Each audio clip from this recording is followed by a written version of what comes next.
तेल अवीव में मिसाइल हमले से बड़ा नुकसान भी हुआ है। ईरान ने तेल अवीव पर कई मिसाइलें दागी हैं। मिसाइलों को इंटरसेप्ट जरूर किया जा रहा है, लेकिन कई मिसाइलें अपने लक्ष्य तक पहुंच जा रही हैं और तबाही हो रही है। और तबाही की तस्वीरें आपकी टीवी स्क्रीन पर।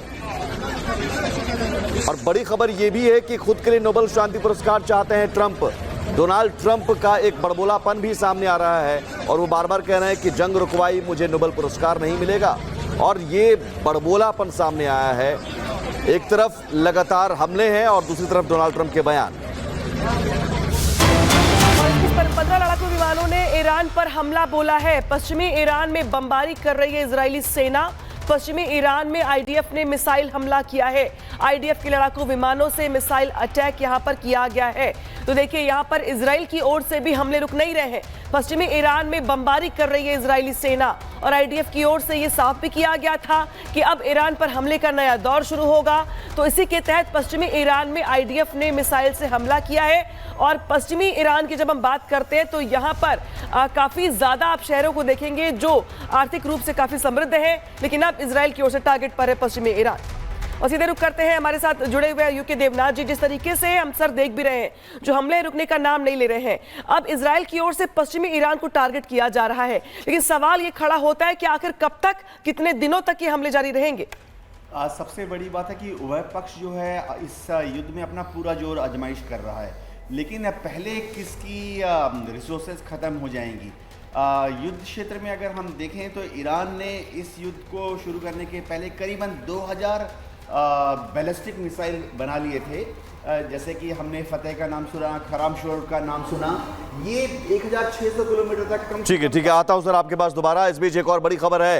हाइफा में इंटरसेप्ट की गई है ईरान की मिसाइल। इजराइल के हाइफा में हमले का सायरन बजा तो लगातार ईरान की तरफ से मिसाइल अटैक, मिसाइलें दागी जा रही हैं, लेकिन कई मिसाइलों को इंटरसेप्ट किया जा रहा है, क्योंकि 4 लेयर में एयर डिफेंस सिस्टम है। डेविड स्लिंग है, एरो है, आयरन डोम है, आयरन बीम है। ये 4 जो एयर डिफेंस सिस्टम है वो अपना काम कर रहा है, लेकिन ये जरूर है कि इंटरसेप्टर जो होते हैं वो लगातार उसकी खपत हो रही है। यूके देवनाथ जी हमारे साथ जुड़े हुए हैं। यूके देवनाथ जी, कई मिसाइलें इंटरसेप्ट की जा रही हैं, लेकिन साथ ही साथ कई मिसाइलें अपने लक्ष्य तक पहुंच जा रही हैं। ये एयर डिफेंस सिस्टम जो कि 4 हमने गिनाए हैं कि डेविड स्लिंग है, एरो है, आयरन डोम, आयरन बीम, इंटरसेप्टर की खपत भी तो तेजी से हो रही है और एक हद तक इंटरसेप्टर काम करेगा। एकदम, इसमें कोई शक नहीं कि जैसे ही ईरान एक बैलिस्टिक मिसाइल लॉन्च करता है, अमेरिका ने फॉरवर्ड बेसिस में कुवैत में, अबू धाबी में, कतार में, अपने इराक में, बगदाद के पास अपने सर्विलेंस रेडार बनाए हैं, वो तुरंत पकड़ लेते हैं। तो इजराइल को एक एडवांस फोर वार्निंग मिल जाती है। बैलिस्टिक मिसाइल ईरान में पहुंच जाते हैं करीबन 8 मिनट के अंदर। अब होता यह है कि जब इजराइल इन इंटरसेप्टर मिसाइल्स को मारता है हवा की तरफ, तो निर्भर करता है कि कमांडर ने एक बैलिस्टिक मिसाइल पे एक इंटरसेप्टर मारा, 2 मारा या 3 मारा। मैं इसका फर्क बताता हूं। अगर टारगेट बहुत ही स्ट्रेटेजिकली इंपॉर्टेंट है, समझिए लगता है कि ये मिसाइल जो ईरान से आ रही है ये तो नेतन्याहू के घर के ऊपर जाने वाली है, तो जो कमांडर है तुरंत एक डिसीजन लेता है कि वो 3 इंटरसेप्टर मिसाइल से एक साथ इस बैलिस्टिक मिसाइल पर दाग देगा, क्योंकि वो जज करते हैं कि ये नेतन्याहू के घर की तरफ जाने वाली है। तो इससे क्या होता है, इंटरसेप्टर मिसाइल्स की खपत बहुत ज़्यादा बढ़ जाती है। लेकिन हाँ, ईरान भी इस युद्ध में बहुत तेज़ी से अपने आर्म्स अम्युनिशन को कंज्यूम कर रहा है। इस युद्ध के शुरुआती दिनों में मोसाद का आकलन था कि ईरान के पास 2000 से ज़्यादा बैलिस्टिक मिसाइल हैं, यानी उनकी रेंज जिनकी 1600 किलोमीटर से ज़्यादा है। खुर्रमशर हो गई, फतेह हो गई। लेकिन हर रोज हम देख रहे हैं कि ईरान 60-70 को फायर कर रहा है। इस बीच सर बड़ी खबर, आगे खबर का रुख कर लेते हैं। ईरान इजराइल जंग के बीच पीएम मोदी का बड़ा बयान सामने आया है और ये कहा गया उनकी ओर से कि आज पूरी दुनिया किसी न किसी तनाव से गुजर रही है। आज कई क्षेत्रों में अशांति है, अस्थिरता है जो बढ़ गई है। सभी का कल्याण ही हमारा कल्याण है, भारतीय संस्कृति है ये। और देखिए, पीएम मोदी की ओर से ये बयान दिया गया अंतर्राष्ट्रीय योगा दिवस के मौके पर। हालांकि पीएम मोदी की ये बात देखिए कितनी हद तक सही है, जहां पे कई देश युद्ध के मुहाने पर खड़े, तनाव ही तनाव दिखाई दे रहा है। तो इस बीच यूके देवनाथ जी, ये सवाल बनता है आपसे कि जिस तरीके से हमने बीते दिनों भी तनाव देखा और अभी भी फिलहाल यहाँ पर जो युद्ध का जो माहौल देख रहे हैं हम, इस बीच पीएम मोदी का ये बयान बहुत बड़ी बात है। जब व्यक्ति अपने हित से ऊपर उठकर समाज की सोचता है, तभी पूरी मानवता का हित होता है। भारत की संस्कृति हमें सिखाती है सर्वे भवन्तु सुखिनः, यानी सभी का कल्याण ही मेरा कर्तव्य है। मैं से हम की ये यात्रा ही सेवा, समर्पण और सह अस्तित्व का आधार है। यही सोच सामाजिक समरसता को बढ़ावा देती है। साथियों, दुर्भाग्य से आज पूरी दुनिया किसी न किसी तनाव से गुजर रही है। कितने ही क्षेत्रों में अशांति और अस्थिरता बढ़ रही है।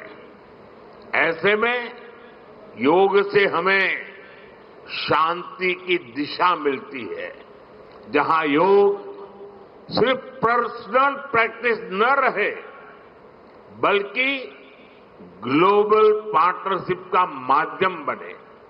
साथियों, विश्व में योग के प्रसार के लिए भारत योग की साइंस को आधुनिक रिसर्च से और अधिक सशक्त कर रहा है। नमस्कार, मैं हूं विवेक श्रीवास्तव। आप देख रहे हैं रिपब्लिक भारत। एक बड़ी कवरेज हम लगातार कर रहे हैं। लगातार हम आपको ईरान और इजरायल के जंग के बीच के अपडेट बता रहे हैं। युद्ध का 9वां दिन है आज और लगातार 9 दिनों से ये दोनों देश एक दूसरे पर प्रहार कर रहे हैं। खबर ये आ रही है, बड़ी बड़ी अपडेट से आ रही हैं, इसी पर करेंगे चर्चा। मेरी सहयोगी प्रियंका मेरे साथ होंगी और यूके देवनाथ सर भी हमारे साथ होंगे। बुलेटिन की शुरुआत एक बड़ी खबर के साथ कर लेते हैं। बिल्कुल बड़ी खबर बता देंगे। ईरान ने इजराइल पर अटैक का ये 18वां चरण लॉन्च किया है। युद्ध के 9वें दिन भी दोनों देशों में जबरदस्त जंग। मिसाइल, ड्रोन से लगातार अटैक कर रहा है ईरान। तो ईरान जो है वो युद्ध के 9वें दिन भी जबरदस्त तरीके से मिसाइल और ड्रोन से अटैक कर रहा है। दोनों ही तरफ से तबाही की खौफनाक तस्वीरें सामने आ रही हैं। ईरान ने इजराइल पर अटैक का 18वां चरण लॉन्च कर दिया है। 18वां चरण लॉन्च कर दिया है और उस चरण में आप देख रहे हैं कि बैलिस्टिक मिसाइल, ड्रोन से अटैक किया जा रहा है। ये आग की लपटें उठ रही हैं। अभी तक हम दिखा रहे थे कि ईरान ने इजराइल का तेल अवीव शहर टारगेट पर लिया, जो कि एक रिहायशी शहर इलाका माना जाता है। इसके अलावा कैसे अस्पताल को टारगेट किया, जिसे वॉर ऑफ क्राइम इजराइल ने बताया।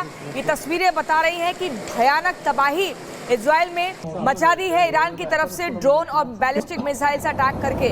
18वां चरण लॉन्च किया जा चुका है। ये तस्वीरें आप देखिए, ये रात का मंजर है।